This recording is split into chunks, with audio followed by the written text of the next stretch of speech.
Akkam jirtu kabajamoota fi jaalatamtoota biiftuu Oroo akkuma jirtanitti nageenyi keenya kan kabajaatiif kan jaalalaa isin haa ga'u isiniin jenna itti aansuudhaan oduu sa'aa kanaa qabannee dhiyaannee jirra hanga dhuma sagantaa kanaatti hojjetu immoo affeerraa kenna kun biiftuu Oroodha. Biiftuu Oroon keessani jajjabeeffadha kallattii mangara mata duree oduutti yeroo dabru oduun jalqabaa. Yuunivarsiitiin Hawaasaa hojjettoota yuunivarsiitichaa 750 ol hojii irraa ari'uuf murteessuun dhagahamee jira. Hojjettoota 5 biroollee hidhuun dhagamee jira. Kun immoo komii kaasee jira. Guutuu oduu kana isiniin geenna. Oduun itti aanu mootummaan Itoophiyaa qamadii humnaan qotee bularraa walitti qabuun oomisha gahaa oomishne jedhee agarsiisus nyaataan of dandeenyee jirra. Beelli hin jiru. Amma kan nu barbaachisu waraana jedhee waraanas ni moona jedhee dhaadataa jiraachuus UN immoo uummata Itoophiyaatiif bara 2025tti gargaarsa namoomaa doolaara biliyoona 2 ol akka barbaachisu ibsee jira. Dabalata oduu kanallee qabna. Oduun itti aanu Itoophiyaan buufataalee Alshabaab Somaaliyaa keessatti argaman irratti haleellaa raawwachuun dhagahamee jira. Haleellaa kanas kan raawwatte qindeemina mootummaa Somaaliyatiin jedhamee jira. Dabalata oduu kanallee isiniin geenna. Oduun inni itti aanu oduu oolmaa Oromiyaati. Oduu oolmaa Oromiyaatiin loltoota mootummaatti fi waraana bilisummaa Oromoo gidduutti Oromiyaa bakkoota garaagaraatti gaggeeffamaa jiru itti fufee jira. Har'as Oromiyaa bakkoota garaagaraatti haleellaan raawwatamee jira. Waraanni bilisummaa Oromoo Oromiyaa kibba bahaatti loltoota mootummaa irratti bakkoota hedduutti haleellaa raawwateen injifannoo argatu beeksisee jira. Guutuu oduu kana isiniin geenna. Guutuu oduu wajjin isin wajjin ka turu ani Bariisoo Ganamooti. Guutuun oduu akka itti aanu kanatti isiniif dhiyaata. Yuunivarsiitiin Hawaasaa hojjettoota yuunivarsiitichaa 750 ol hojiirraa akka ari'aman murteessuu fi hidhaan hojjettoota 5 irratti murtaa'e komii kaasee jira. Hojjettoonni yuunivarsiitii Hawaasaa waggoota 15 oliif waldaan gurmaa'anii hojjechaa turan 750 ol ta'an dabalii mindaa waan gaafataniif qofa yuunivarsiitichi hojiirraa akka isaan ari'u beeksisuu fi gaafii mindaan wal qabate hojjettoonni 5 hidhamuun komii kaasee jira. Hojjettuun yuunivarsiitichaa waggoota 15 keessummeessituu ta'uudhaan tajaajilaa turte tokko ani ji'atti mindaa 1,000 naaf kaffalama. Nuti hin hojjennu hin jenne jiraachuu waan dadhabnee fi daballee mindaa qofa gaafanne. Yeroo gaafannu namoota muraasa isin qindeessitoota jedhanii hidhanii jiru. Nuun immoo akka ari'amnu nutti himamee jira jechuudhaan dubbattee jirti. Kanaan wal qabatee komiin hojjettoota biraa ka'e daballi mindaa qofa gaafanne. Kun yakkaa miti. Gaafii mirga namummaati.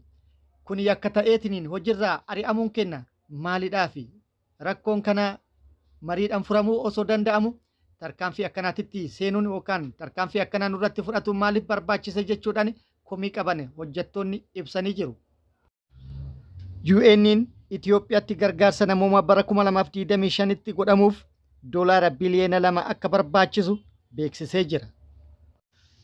Faallaa kanaa immoo mootummaan qamadii uummata irraa saamee yookaan humnaan walitti qabee agarsiisuun oomisha gahaa oomishnee jirra.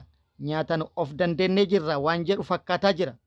Kana jechuun beelli hin jiru jechuudhaan lola ni moona ni lolla jechuudhaan dhimma uummata qaala'insa jireenyatiin waddamaa jiruu fi rakkoo garaagaraatiin beelaaf saaxilamee rakkataa jiru cinatti dhiisuudhaan oomisha gahaa oomishne jechuun rakkoo uummata haguuguun kallattii isaa gara waraanatti fuulleffatee jira.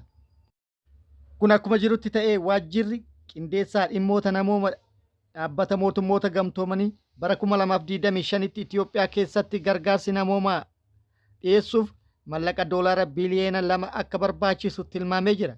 Walakkaa waggaa jalqabaatiif hanqinni mallaqaa doolaara miliyoona 496 akka mudatus ibsee jira.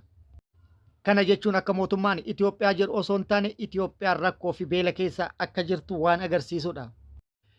Dhaabbatichi itti dabaluudhaan gabaasa isaatiin sababa wal dhabdeen itti fufee jiruuf akkasumas jijjiirama qilleensaa fi rakkoowwan fayyaa hatantamaa irraa kan ka'e fedhiin gargaarsa namoomaa dabalaa jiraachuu ibsee jira. Keessumaa'uu naannolee walitti bu'iinsa miidhaman kan akka Oromiyaa fi naannoo Amaaraa deeggarsi namoomaa ol aanan akka barbaachisu ibsee jira. Oduun keenya itti aanu Itoophiyaan buufataalee Alshabaab Somaaliyaa keessa argaman irratti haleellaa raawwatu dhagahamee jira. Humni qilleensa Itoophiyaa Somaaliyaa naannoo giddugaleessa Shabeleetti iddoowwan garee Alshabaabiin to'ataman irratti haleellaa qilleensaa raawwachuu beeksisee jira. Haleellaa qilleensarraan Itoophiyaan raawwatte kun qindoomina mootummaa Somaalee wajjin akka ta'e ministeerri ittisa Somaaliyaa Abdulqaadir Mohammad Nuur ibsee jira. Haleellaa kana Itoophiyaan naannichatti yoo raawwattu yeroo dheeraa as kan jalqabaa akka ta'ee fi kunis dhiyeenya kana Somaaliyaan humnoota Itoophiyaa ergama tasgabbii gamtaa Afrikaa Somaaliyaatti AUSOM keessa akka makamanii fi hayyama kennuu ishee hordofee kan ta'es akka ta'e ibsamee jira. Ta'ullee haleellaa qilleensarraan Itoophiyaan raawwadhe jettu kanaan miidhaan dhaqqabe kan addan bayinii fi kan hin ibsamin akka ta'es beekamee jira. Gara biraatiin immoo Ameerikaan Alshabaab haleellaa raawwachuu akka danda'u akeekkachiisuu ishee hordofee aangaa'onni Moqaadishoo buufata xayyaara idil addunyaa Eden Addee keessatti meeshaa waraanaa fi konkolaattota waraanaa akka hin seensifne taasisuun dhagahamee jira. Gara oduu oolmaa Oromiyaa yeroo ceenu oduu oolmaa Oromiyaatti waraanni bilisummaa Oromiyaa bakkoota garaagaraatti loltoota mootummaa irratti haleellaa raawwateen injifannoo argatu beeksisee jira. Haaluma kana waraanni bilisummaa Oromoo zoonii kibba baha Oromiyaa bakkoota garaagaraatti tarkaanfii fudhateen injifannoo argatu beeksisee jira. Kibba baha Oromiyaa Arsii bahaa aanaa sirkatti haleellaa loltoota mootummaa irratti raawwateen miidhaa guddaa kan qaamattii fi kan lubbuu irratti dhaqqabsiisuun injifannoo irratti argatu beeksisee jira. Arsii bahaa aanaa sirkaa ganda Heellaa Waajitti kan argamu mooraa waraana mootummaa yookaan kaampii jechuudha. Halkan edaa yookaan gurraandhala 2025 itti seenuudhaan haleellaa loltoota mootummaa irratti raawwateen miidhaa guddaa irratti dhaqqabsiisee jira. Haleellaa loltoota mootummaa irratti raawwateen 12 battalumatti addunyaa kanarraa yoo godaansisu 15 madoodhaan adabee meeshaalee waraanaa hedduus akka irraa hiikkate odeeffannoon gara sirra nu ga'e ibsee jira. Akkasumas achuma Arsii bahaa gurraandhala 2025 aanaa muneessatti tarkaanfii fudhateen milkaa'uu beeksisee jira. Aanaa muneessaa magaalaa Qarsatti seenuudhaan haleellaa raawwateen kaabinoota dabalatee humnoota waraana mootummaa 3 battalumatti addunyaa kanarraa yoo godaansisu 2 madoodhaan adabuu akkasumas injifannoo irratti argatu beeksisee jira. Akkasumas achuma kibba baha Oromiyaa gada baasaasattis haleellaa raawwateen akka milkaa'e himee jira. Aanaa gada baasaasaa ganda Sirboo jedhamutti tarkaanfii fudhateen mooraa waraanaa haaraa ijaaramee tajaajila badiitiif qophaa'e tokko kan meeshaan itti guuramaa jiru irratti haleellaa raawwateen mooricha guutumaan guututti hojiin ala taasisee jira. Mooricha irratti haleellaa raawwateen guutumaan guututti mooricha kan barbadeesse yoo ta'u meeshaalee keessatti guuraman hedduu akkasumas wajjin barbadeessuu beeksisee jira. Kan biroo immoo hedduu akka irraa qicatees yookaan booji'es odeeffannoon nu ga'e ibsee jira. Oduun itti aanu Itoophiyaa fi Eertiraan qophii lolaaf taasisaa jiran akkaan cimuun beekamee jira. Akkuma kana dura isiniif gabaasaa turretti Itoophiyaalleen humna waraanaa hedduu gara kaaba Itoophiyaatti feetee jirti. Meeshaalee waraanaa hedduus garas feetee jirti. Eertiraalleen humna qabdu kan lafaatii fi kan qilleensaa qophii taasisuun daangaa Itoophiyaatti siisitee qubachiiftee jirti. Ammoo Eertiraan bifa haaraan waraana ishii daangaa Suudaan turan gara daangaa Itoophiyaatti deebisuun baadummeetti seensiftee qubachiisuun dhagahamee jira. Eertiraan humna waraanaa makanaayizidii kan daangaa Suudaan irra qubachiiftee turte gara daangaa Itoophiyaatti deebisuudhaan daangaa Itoophiyaa cabsitee seenuudhaan baadummee qubachiisuun dhagahamee jira. Haalli nageenya kaaba Itoophiyaa akkasumas haalli nageenya Itoophiyaa fi Eertiraa gidduu jiru rakkoo guddaa keessa seenuu irraa kan ka'e lolaaf daangarra yookaan caafirra kan jiruu fi firimbii afuufuu qofa kan eeggataa jiru akka ta'es tilmaamamee jira.